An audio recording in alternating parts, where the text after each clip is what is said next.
Thanks for joining us here on Indivisible. I'm your host, John Stubbins, and we are thrilled to have you with us, America. This is the show we put God, family, and country first, and we will always tell you the truth because that's what matters. Real quick, I want to give a shout out. We've got our new coffee line up under the Pledge of Allegiance coffee line, which you can get at johnstubbins.com. Just go to johnstubbins.com right now. Every bag of coffee that you buy allows us to do our work in helping veterans and helping fight corruption, like with the Adam Schiff case that we're fighting right now, and news breaking on that as we speak, bringing it to you so that you can do something about it when you go out and vote for this election. It's extremely important, folks. And look, we've got to do something about it. Fraudulent voter fraud, bank fraud, mortgage fraud. These are all the things that he's involved with, and we've got to put a stop to it. So it's very important that you do your part and help us get that done. So we look forward to having you give us all that you can and getting it stopped. We're going to take a quick commercial break. We'll be right back with Lieutenant Governor Mark Robinson from North Carolina.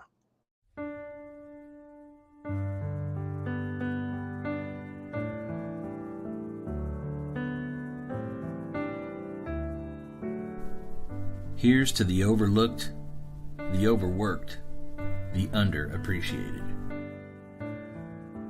Here's to the fighters to preserve our freedom, our liberty, our rights, our faith. Here's to the workers, the farmers, the first responders, and those who serve so bravely in our military. Here's to Americans who proudly hold tight to our values: God, privacy, freedom of speech, life and liberty. Here's to the patriots who love this country and everything it stands for, who should never be canceled for believing in America and the blessings of liberty. Finally, there's a bank for you, Old Glory Bank, named after the flag that represents the fabric of this great country and the people of Old Glory Nation, the engine of America.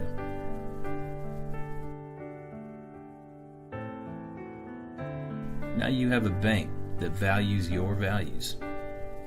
Now you have a bank that stands with you, no matter where you stand.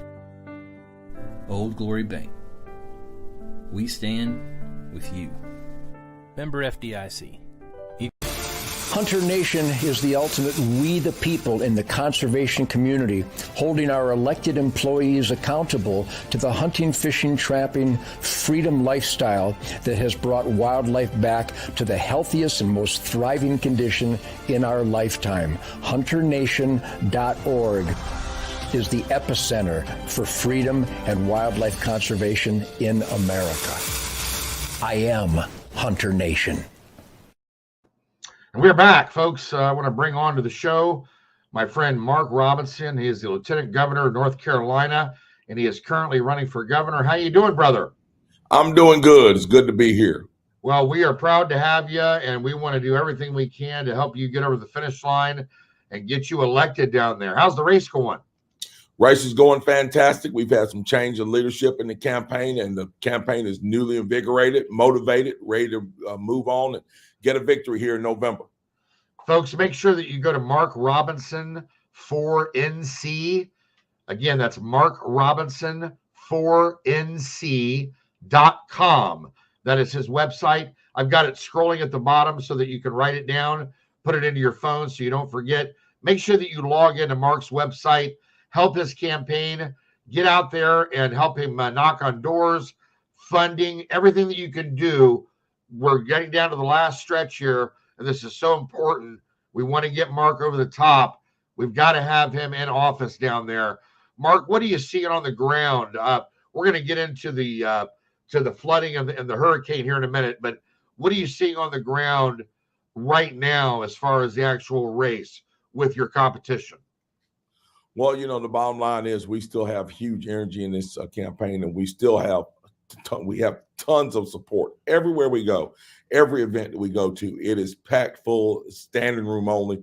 A lot of these places are running over with people. There are people outside of the venue waiting for us. I mean, just the energy is electric with our campaign right now. We continue to move forward, and these folks know that we definitely not only have a pathway to victory, but we have a likely victory. And so the campaign is going very well.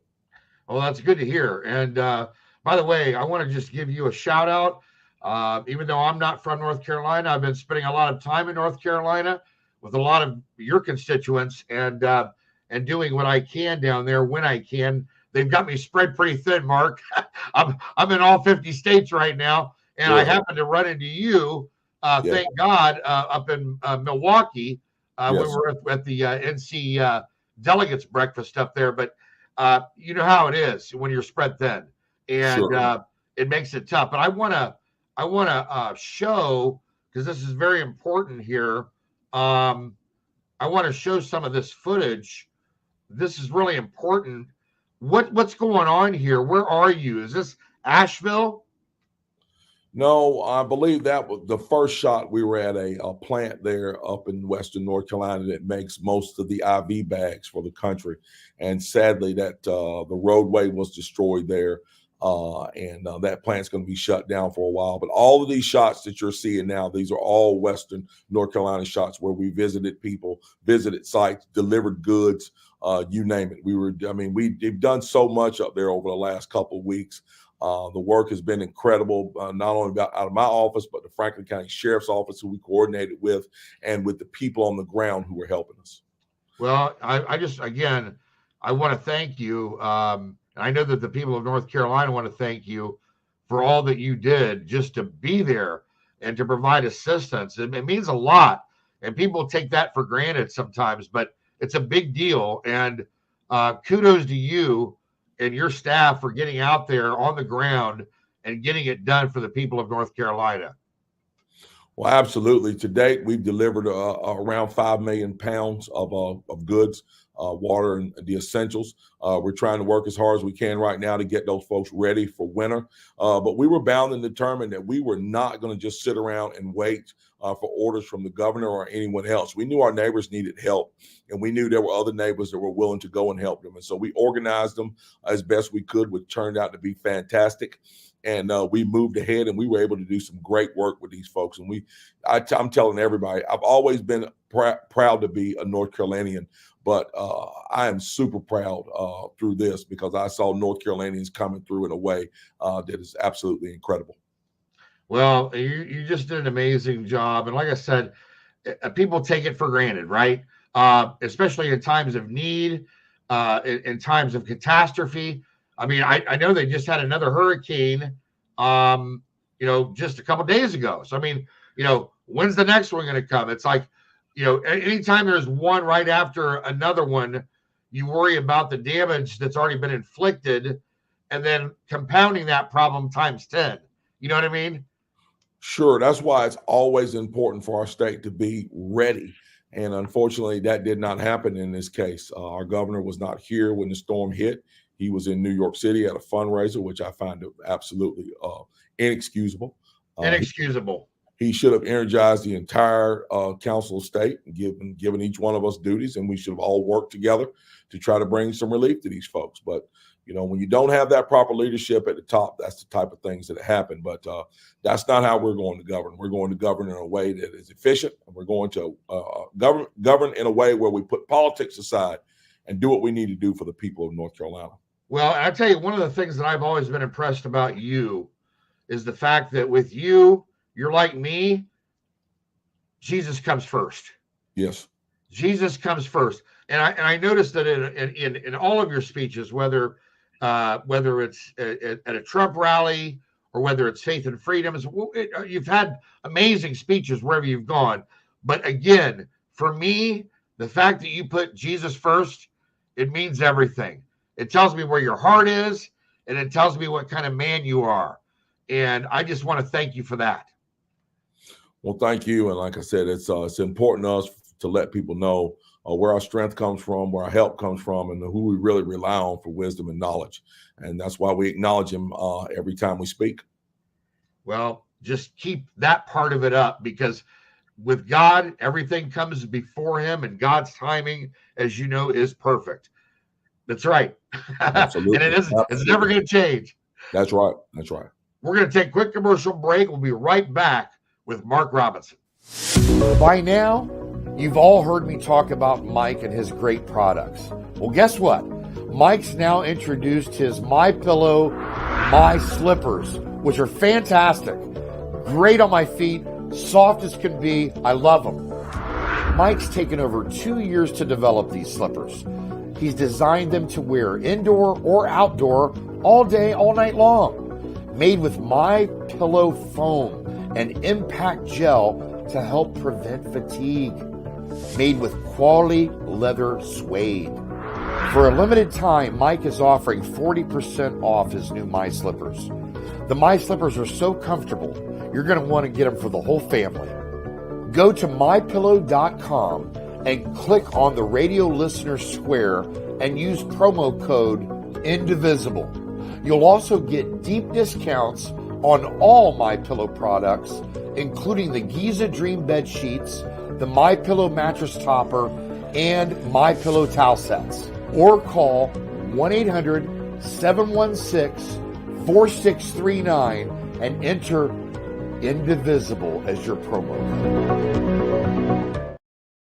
Indivisible with John Stubbins is proud to support my friends Jim and Angela Holland and Set Apart Farms. Faith-led and family-driven, we're doing things a better way for veterans and their families. For all the ways to get involved, go to setapartfarms.org.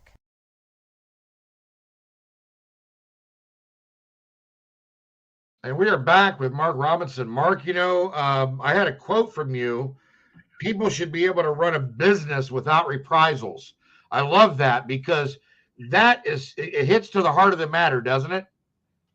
It does. It hits straight to the point about what we talk about in this campaign. And we've been laser focused on the issues in this campaign. And for me, the issue just simply boils down to what the governor actually does.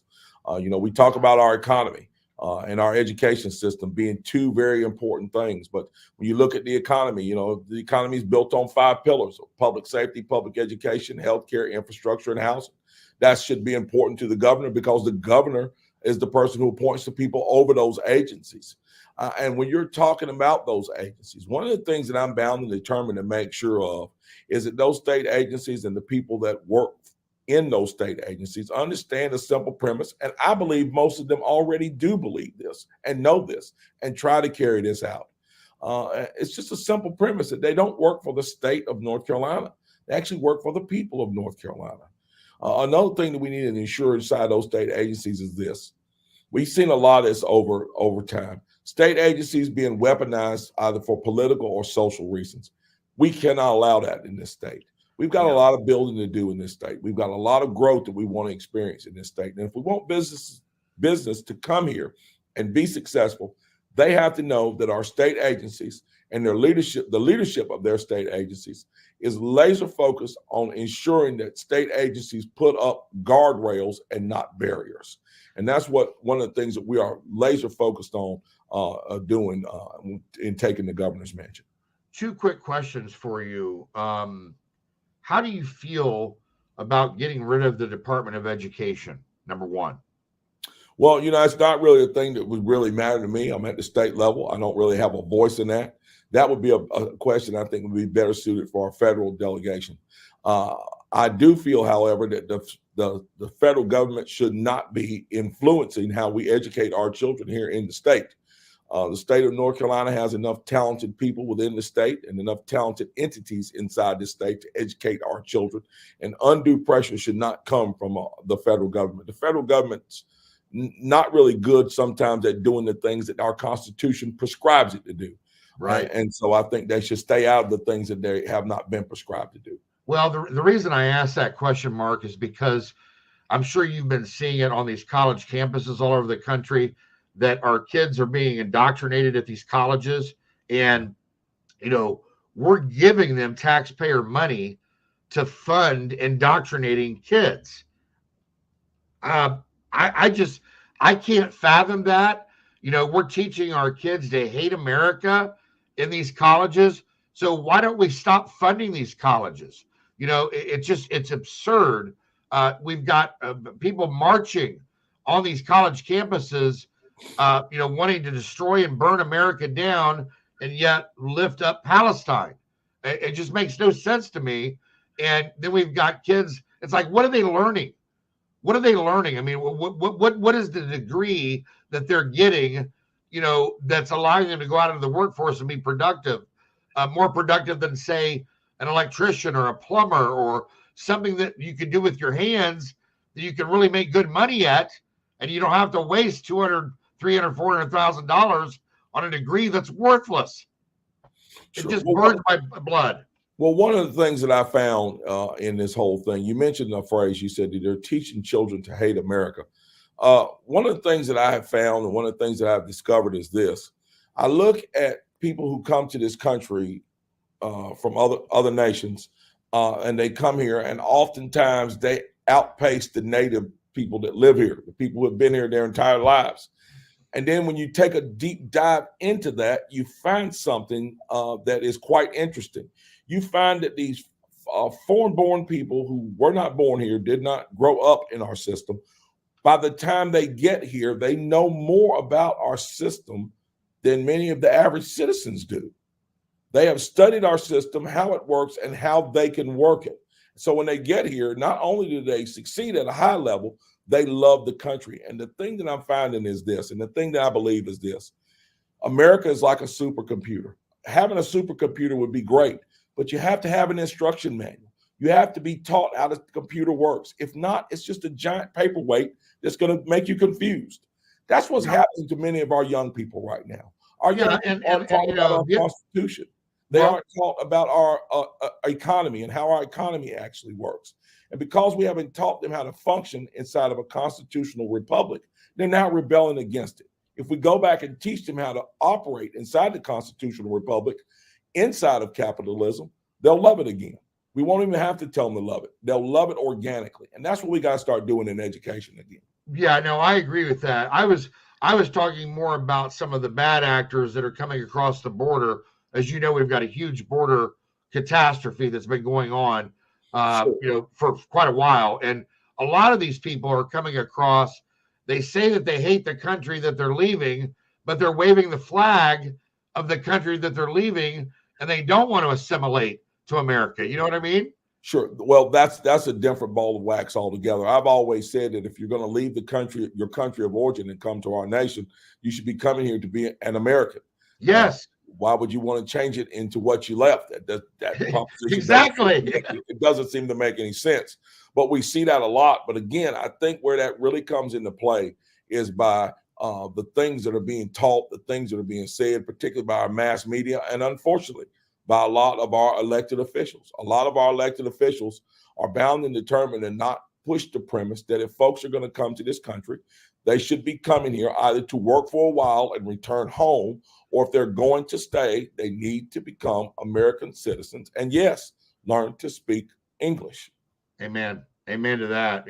By the way, I love your stance on our Second Amendment rights and the fact that you're willing to stand up for that. Because, a lot of Americans, they think, and look, I work with Hunter Nation. I work with Ted Nugent and Keith Mark and those guys. Donald Trump Jr. joined our board of directors right before we went to Milwaukee, just a couple of days after his dad was shot at.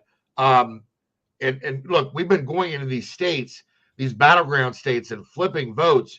We won the Louisiana governor's race with 62,000 new votes from hunters that did not vote in the last two elections. So we know it's working, and our database is full of 9 million hunters that aren't voting. So we're trying to get those people out there to vote. And same thing with Christians. We've got to get them out there to vote. So both of those demographics are important. But thank God that you have a no-nonsense stance when it comes to our Second Amendment and dealing with a tyrannical government. Absolutely. We know why our Second Amendment was put in place, is to protect us from enemies, foreign and domestic. And we want to make sure that remains strong. Whether it be the single mom who's walking home from her shift at the cafe, or whether it be the person living in rural America that may be in danger of some type of attack from some type of predator. Folks should always be able to be their first responders and have the ability to be able to protect themselves and have that right to bear arms. Yeah, no doubt about it. And again, please keep talking about that, because it's not going away. And for people like you and I, it matters. And we just need to keep that message going. Also, on the Trump economy, energy independence, the everyday issues, kitchen table issues for most Americans, gas prices, grocery prices, clothing, whatever it is for our kids, for our families. We know where the prices were when President Trump was in office. I remember paying like $1.70 a gallon at the gas pump. I mean, look at where we are right now. It's absurd. Yes. It's the bottom line. It goes right back to what I said. The number one issue in this race is policy. Policy is the number one issue. Why was our border secure when President Trump was in office? Why were our enemies standing down overseas? Why was gas $1.78 a gallon? Why were groceries affordable? Why was interest rates low? Why was crime on the trend going down? Because of the policies passed by the Trump administration and his allies. The same story is true right here where I am in North Carolina. In North Carolina, we went from being billions in debt to the federal government to having a $5 billion surplus, to being the number one business destination in the nation for 2 years and now number two now. Why did that happen? It happened because of the policies passed by conservative Republicans. This is what this race is about.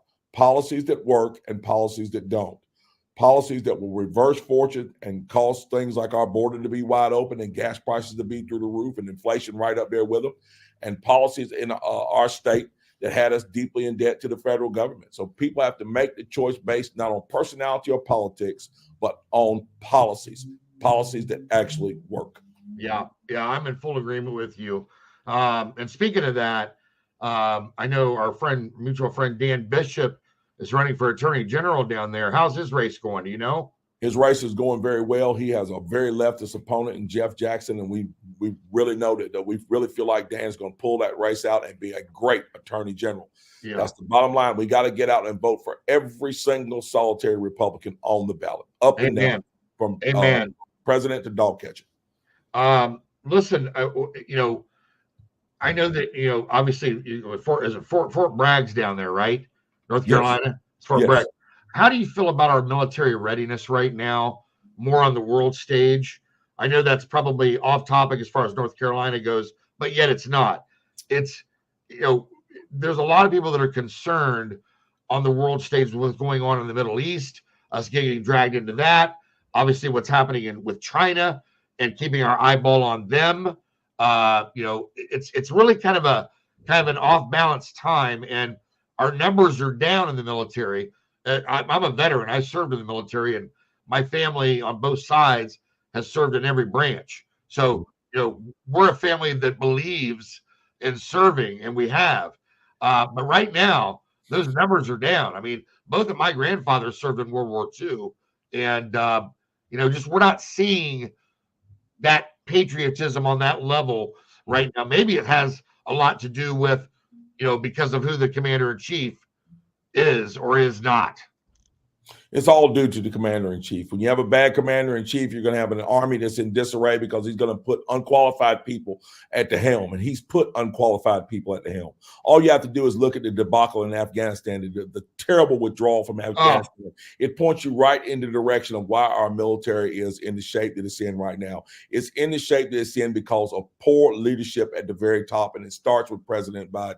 Here in North Carolina, we had the same situation. A major storm about to hit North Carolina, and our governor wasn't in town, and he only responded by allowing 179 of our great men and women of the National Guard to be deployed. 179. Florida sent 1,700. Georgia sent 1,500. Right. He had 179 on the ground. It goes back to leadership. When you have poor leadership at the helm, you have poor results on the ground. That's just inexcusable, Mark. I mean, that is inexcusable, and he needs to be held accountable. And the people of North Carolina, you need to hold him accountable, because he hasn't done jack. He has not done jack for the state of North Carolina. And I'm telling you, it is time for change. It's time to put Mark Robinson in the governor's office in North Carolina. One last question before we let you go, Mark. Sure. How do you feel with what's going on at the border right now? Not just the people that we've processed, but the gotaways that we don't even know about. I mean, it's really disturbing because we know something's coming. It's coming. So let me give you my take on that here at the state level. So I've told everybody that I can that I believe that when President Trump is reelected, he's going to secure the border. And that's going to be a great thing. But here's the problem. For 4 years, it's not been secure. And any and everybody has come across. And we know that there are a great number of people who have come across for nefarious purposes. I believe here in the state of North Carolina, what we need to do is form a state security council made up of state troopers, made up of the SBI, made up of the National Guard, made up of sheriffs and police chiefs. And their number one mission right out of the gate needs to be to find those who have come to this country for nefarious purposes, detain those folks and either do one or two things: jail them if they've committed crimes in this country, or deport them back to their countries of origin. That is going to be a major issue for a long time to come, because there are folks here, I believe, in this country that are here for the wrong reasons and, quite frankly, for dangerous reasons. Oh, absolutely. Absolutely. And I couldn't agree with you more. That is exactly my stance on this. Hey, you want to do this? We'll deport you. Okay, you want to commit crimes here and hurt American people? We're going to deport you. If you come back, you're going straight to prison. And that's it. No negotiation. That's the law. And we need to have law and order in this country, or it's going to be the Wild West. Absolutely. Absolutely. Mark, thank you so much, brother, for coming on. We wish you nothing but the best with your race. And folks, again, go to Mark Robinson 4nc.com. You can also reach out to Mark on Facebook, Twitter, Instagram, but make sure that you get involved, and let's make a change, a necessary change, an immediate change for North Carolina now. Thank you very much. Thank you, sir. It's a pleasure to be here. We'll talk to you soon, brother. Thank you. We're going to take a quick commercial break, and we will be right back. Big news, America. Mike is bringing back the pillow offer for just $29.98. They're the softest pillows. They don't go flat. Wash them and dry them as many times as you like, and they still keep their shape. And they're made in America. Mike is offering his premium My Pillows at his lowest price ever. Queen size for $29.98, regularly $69.98. That's a $40 savings. And king size, only $5 more. Go to mypillow.com and enter the promo code INDIVISIBLE for my show, or call 1-800-716-4639 and give them the code INDIVISIBLE for my show, and you're going to get huge savings. Folks, we are back. A great show tonight. I want to thank Lieutenant Governor Mark Robinson down in North Carolina for coming on the show. We were thrilled to have him, and it was a fantastic show. God bless you. God bless your families. God bless America. We will see you next week.